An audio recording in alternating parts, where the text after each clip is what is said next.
या मालिकेच्या आजच्या भागात आपण पाहणार आहोत ती मोनिका मेकअप करत बसलेली असते आणि जेव्हा तिला प्रीतमच्या येण्याची चाहूल लागते तेव्हा ती लगेच नाटक करायला सुरुवात करते. ती रडत म्हणत असते की प्रीतम मला नाही जगायचंय.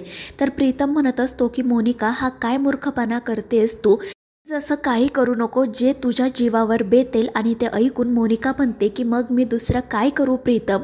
अरे जर माझ्या बाळाला त्याच्या वडिलांचं प्रेम मिळणारच नसेल, या जगात आल्यानंतर त्याला लोकांचे टोमणे ऐकावे लागणार असतील, तर मग मी मरून गेलेलंच योग्य नाही आहे का. आणि त्या मोनिकाच्या अशा बोलण्यामुळे प्रीतमला तर काय करायचं हेच सुचत नाही. तर ती मोनिका नाटक करत म्हणत असते की तू तर मगाशी येथून निघून गेला, पण मग माझी काय अवस्था झाली याचा तू थोडाही विचार केला नाही.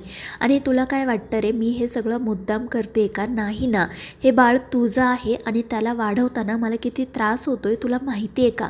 तर प्रीतम म्हणत असतो की मोनिका पण मग आता मी काय करू. तर मोनिका म्हणत असते की हे बघ प्रीतम, काही झालं ना तरी तुला इथे यावंच लागेल आपल्या बाळासाठी. मला नाही माहीत तू हे सगळं कसं मॅनेज करणार आहे, पण आत्ता मला आणि आपल्या बाळाला ना खरंच तुझी खूप गरज आहे. आणि ते ऐकून मग प्रीतमही तिला जवळ घेतो. त्यानंतर आपण दुसऱ्या दिवशी सकाळी पाहतो अहिल्या जेव्हा डोळे उघडते तेव्हा तिच्या रूममध्ये आदित्य नसतो. त्यामुळे अहिल्याला आश्चर्य वाटतं. ती म्हणत असते की आदित्य तर सगळ्यात आधी मला वाढदिवसाच्या शुभेच्छा देण्यासाठी येतो, मग तो आज का आला नाही. आणि हा विचार करत असताना श्रीकांत, प्रिया, दामिनी आणि सावित्री त्या ठिकाणी येतात. ते सगळेजण मिळून अहिल्याला वाढदिवसाच्या शुभेच्छा देतात. अहिल्या त्यांचे आभार मानते आणि मग ती त्यांना आदित्यबद्दल विचारते. तर दामिनी म्हणत असते की आदित्य इथे आलाच नाही का, म्हणजे काल रात्रीपासून तो गायब आहे तर. आणि हे ऐकून अहिल्या काळजीत पडते. पण श्रीकांत दामिनीला म्हणतो की तो काहीतरी कामानिमित्त बाहेर गेला असेल, तू उगाच काहीतरी बोलू नको. आणि मग तो अहिल्याला सुद्धा सांगतो की आदित्य लवकरच येईल, काळजी करू नको, आता पटकन तयार हो. आणि त्यावरती हो म्हणते. दुसरीकडे आदित्य ज्या ठिकाणी महाराष्ट्राची बॉर्डर संपते त्या ठिकाणी आलेला असतो. आता पुढे कुठे जायचं, पारूचा शोध कसा घ्यायचा, असे अनेक प्रश्न त्याला पडलेले असतात. आणि तितक्यात त्याचं लक्ष तिथेच असणाऱ्या पेट्रोल पंपाजवळच्या एका CCTVकडे जातं.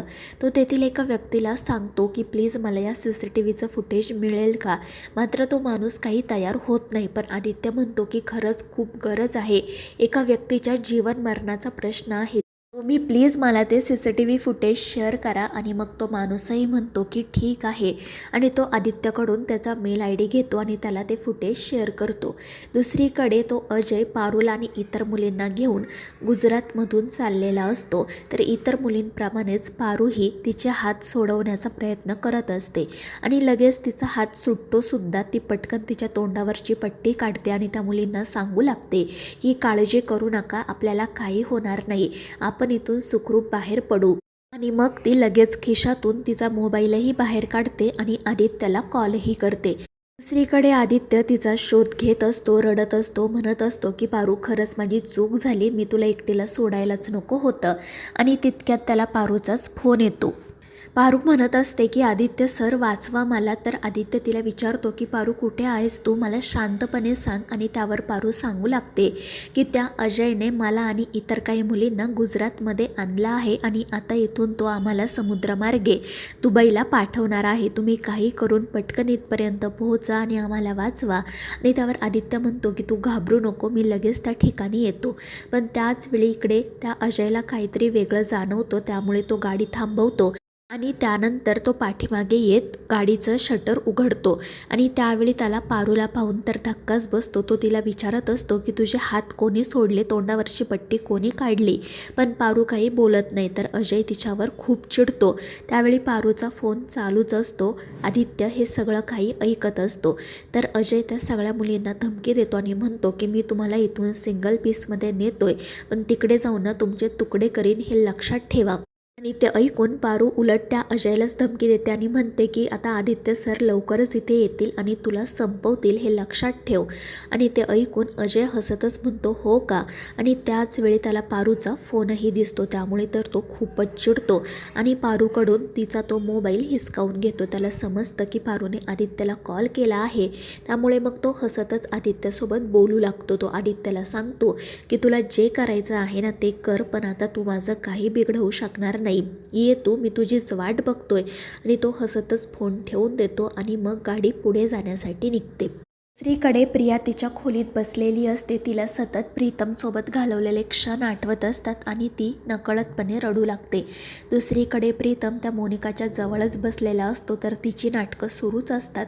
ती म्हणत असते की प्रीतम प्लीज मला पाणी घेऊन ये, मला खूप कसतरी होते. त्यामुळे तो लगेच पाणी आणायला जातो. तर ही हसतच म्हणत असते की प्रीतम तुझी ही जी काही धावपळ होते ना, ती बघून मला खरंच खूप मज्जा येते. आता बघ मी हळूहळू कशी तुझ्या घरामध्ये आयुष्यामध्ये येते आणि मग त्यानंतर तुझ्या प्रॉपर्टीमध्ये सुद्धा समान हिस्सा मिळवते. मग ती हसतच प्रीतमकडे पाहू लागते. दुसरीकडे प्रियाच्या खोलीत अहिल्या येते. प्रियाला असं नाराज बसलेलं पाहून अहिल्या विचारते की प्रिया काय गं, काय झालं आणि प्रीतम कुठे आहे? तर प्रिया तिला प्रीतमने जो मेसेज केलेला असतो तो अहिल्याला दाखवते. तर अहिल्या म्हणत असते की असं कोणतं महत्त्वाचं काम होतं ज्यासाठी प्रीतमला पहाटे जावं लागलं, तू आत्ताच्या आत्ता त्याला फोन कर बरं. त्यामुळे मग प्रिया प्रीतमला कॉल करते. पण इकडे ती मोनिका कॉल कट करते आणि फोनही सायलेंटवर ठेवते. ती हसतच म्हणत असते की आता प्रीतमचं आणि प्रियाचं बोलणं होता कामा नये. तर दुसरीकडे प्रियाला मात्र खूप वाईट वाटत असते. ती रडत असते. तर अहिल्या तिला समजावते की नको काळजी करू, प्रीतमला खरंच एखादं महत्त्वाचं काम आलं असेल म्हणून जावं लागलं असेल, पण तो घरी आला ना, मी त्याचे कान पकडून त्याला विचारते की तो कुठे गेला होता ते, आणि त्यावर प्रिया हो म्हणते. दुसरीकडे मारुती गणी पारूची वाट पाहत असतात. मारुती तर खूप चिडलेला असतो. तो म्हणत असतो की आदित्य बाबा अजून या पारूला घेऊन घरी कसे नाही आले, आता खरंच ही पोर ना माझ्या जीवाचा घोर वाढवते. आणि त्याच वेळी दामिनी त्या ठिकाणी येते. ती त्या दोघांचं बोलणं ऐकू लागते. तिला समजतं की आज पारूचाही वाढदिवस आहे आणि आदित्य तिच्याच सोबत आहे. आणि मग ती मुद्दाम आतमध्ये जाते आणि मारुतीला विचारू लागते. तर मारुती तिला असं सांगतो की पारू गावाकडे गेली आणि आदित्य बाबा कुठे आहेत नाही माहिती. पण दामिनी हसतच तेथून निघून जाते. इकडे मारुती मात्र खूपच चिडलेला असतो. दुसरीकडे आदित्यला प्रश्न पडलेला असतो की आता घरी गेल्यावर आईला काय उत्तर द्यायचं. सगळ्यांच्याच लक्षात आलं असेल की आज पहिल्यांदाच मी आईला विश करण्यासाठी घरी नाही आहे. आणि मग तो प्रीतमची मदत घ्यायचा ठरवतो. तो प्रीतमला कॉल करत असतो, पण प्रीतम काही कॉल रिसीव करत नाही. आणि म्हणून मग आदित्य त्याच्यासाठी व्हॉईस मेसेज पाठवतो आणि मग तो पारूचा शोध घेण्यासाठी परत पुढे निघतो. दुसरीकडे अहिल्या नाराज बसलेली असते. तर श्रीकांत तिच्यासाठी शायरी करतो, तिच्याशी बोलायचा, तिला हसवण्याचा प्रयत्न करतो. पण ती म्हणत असते की या वाढदिवसाचा काय उपयोग आहे, माझी दोन्हीही मुलं माझ्या जवळ नाही आहेत.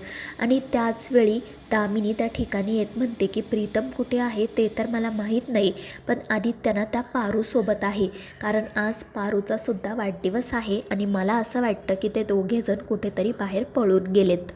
आणि हे ऐकून श्रीकांत दामिनीवर ओरडतो. तर दामिनी म्हणत असते की दादासाहेब ओरडू नका, मला जे वाटलं ना ते मी तुम्हाला सांगितलं.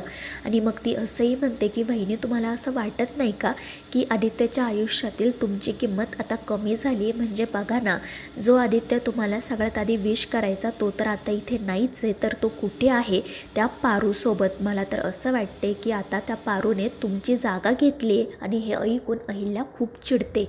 तर मित्रांनो, या मालिकेच्या पुढील भागांमध्ये आपण पाहणार आहोत एके ठिकाणी तो अजय त्या मुलींना घेऊन उभा असतो आणि त्यावेळी आदित्यही त्या ठिकाणी पोहोचतो आणि मग त्यानंतर त्या दोघांमध्ये ही फायटिंग होते. तर मित्रांनो, या मालिकेच्या पुढील भागांच्या अपडेट्ससाठी आपल्या चॅनेलला सबस्क्राईब करा.